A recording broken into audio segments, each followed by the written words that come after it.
наздик 2 моҳ мешавад ки дар шаҳри хуҷанд бемории сироятии коронавирус ба қайд гирифта нашудааст. дар беморхонаи каселиҳои сирояткунандаи шаҳри хуҷанд бошад танҳо як бемор боқӣ мондааст ки он ҳам коронавирус не, балки гирифтори бемории илтиёбӣ шуши мавсимӣ мебошад. бемор сокини ноҳияи Бобоҷон Ғафуров аст.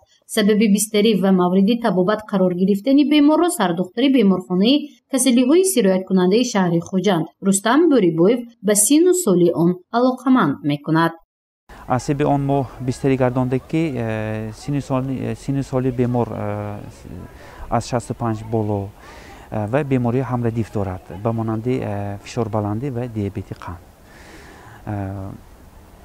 ки ҳолати бемор мӯътадил буда то охири ҳафта бо шифоёвӣ ҷавоб дода мешавад ва вазъи беморхона айни ҳол бо гӯем маводҳои бо албатта дастгирии вазорати тандурустӣ, раиси тандурустии вилояти Суғд беморхона бо маводҳои безараргардонӣ, доруворӣ, маводҳои хӯрока ба пуррагӣ таъмин карда шудааст.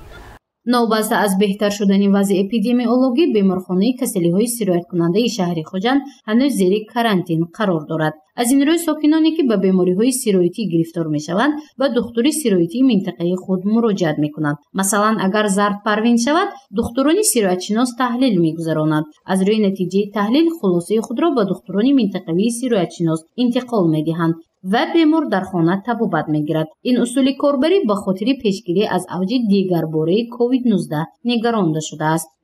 барои пешгирии бемории на танҳо коронавируси умум пешгирии бемории сироятӣ корҳои фаҳмондадиҳӣ албатта бо он беморон гузаронда мешавад ки ҳангоме ки аз беморхона гӯем бо шифоёвӣ ҷавоб дода мешавад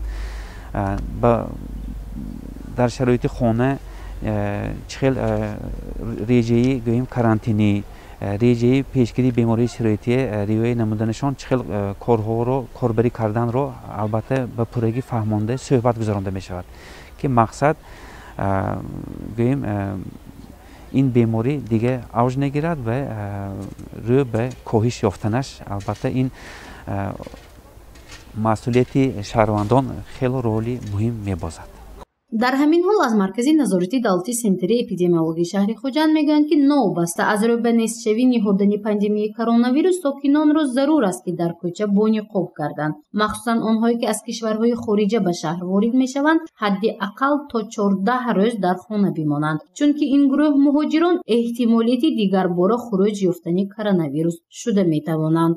хеле ки аз расонаҳои хабарӣ бохабар шуда истодаед, имрӯз вазъи эпидемиологии тамоми ҷаҳон имрӯз муташанниж мебошад.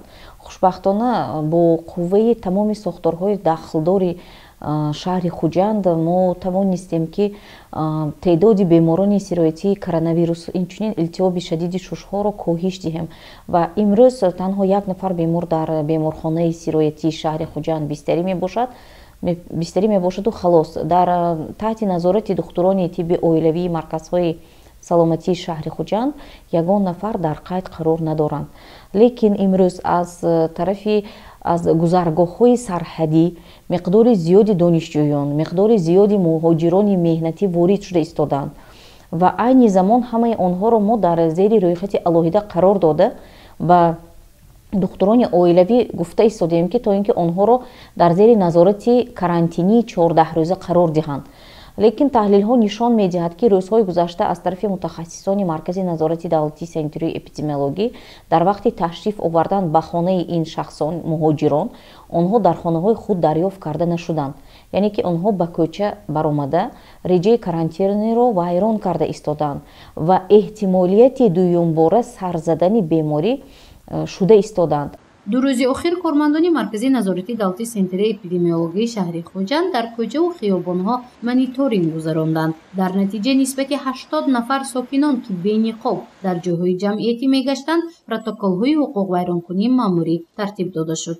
як протоколи ҳуқуқвайронкунии маъмурӣ агар 120 сомонӣ арзиш дошта бошад ниқоби тиббӣ 50 дирам аст. бештари сокинони шаҳри хуҷанд 50 дирам не балки 120 сомониро интихоб мекунанд. ва ҳам саломатии сокинонро зери хатар мегузоранд. Аз ин рӯ муҳоҷиронро зарур аст ки дар хона монда ба саломатии дигарон хатар эҷод накунанд.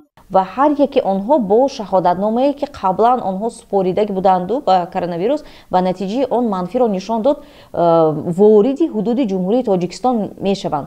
Лекин ҳастанд ҳолатҳое ки он шахсоне ки гузаштанд дар вақти гузариш он натиҷаи манфиро нишон дод, лекин муҳлати ниҳоии ин беморӣ 14 рӯзро дар бар мегирад. буданд ҳолатҳое ки баъд аз 4 рӯз 5 рӯзи ворид шавӣ дар онҳо нишонаҳои беморӣ пайдо шуд. аз ин лиҳоз нигоҳ доштани реҷаи карантинӣ ин барои ҳар як шахсоне ки вориди ҳудуди ҷумҳурии Тоҷикистон аст ҳатмӣ мебошад. гузориши мафнушкур ва наимҷон Аёбов барои барномаи иттилоотии хабар.